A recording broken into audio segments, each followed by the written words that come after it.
Shalom les mamans. Nous allons méditer sur l'évangile de Luc au chapitre 19, versets 41 à 48. Dans ces passages, l'Éternel pleure pour nous, son peuple, dont il est le berger, les troupeaux que sa main conduit. La Bible nous dit aujourd'hui, si nous entendons sa voix, n'endurcissons pas nos cœurs, sinon nous n'entrerons pas dans son repos.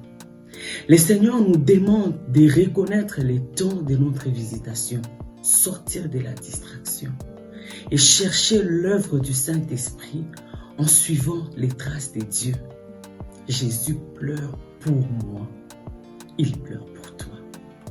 Parce que nous l'honorons des lèvres, mais nos cœurs sont éloignés de lui. Il pleure parce que nous sommes des hypocrites. Il pleure pour nous.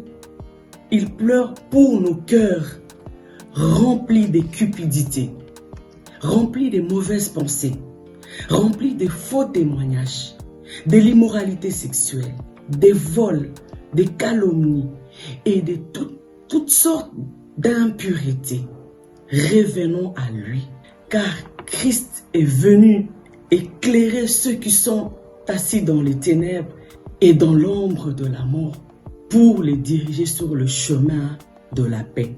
Au verset 46, il est écrit que ma maison sera une maison de prière, mais vous en avez fait un abri pour les voleurs.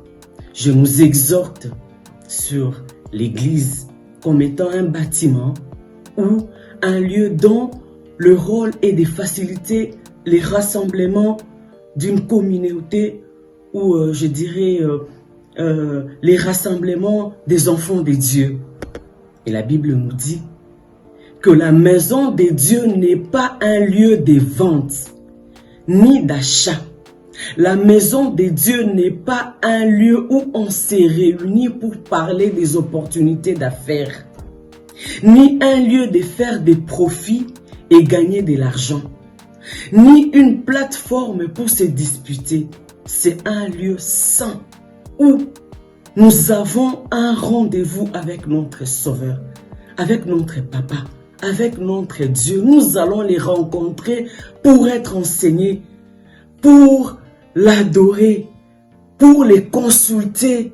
Référons-nous à Jésus qui allait au temple et on lui a amené des malades et il les guérissait, les aveugles, il restaurait les vies. Sans l'œuvre du Saint-Esprit, le temple de Dieu perd sa valeur. Bien-aimés, la maison de Dieu, c'est une maison de prière.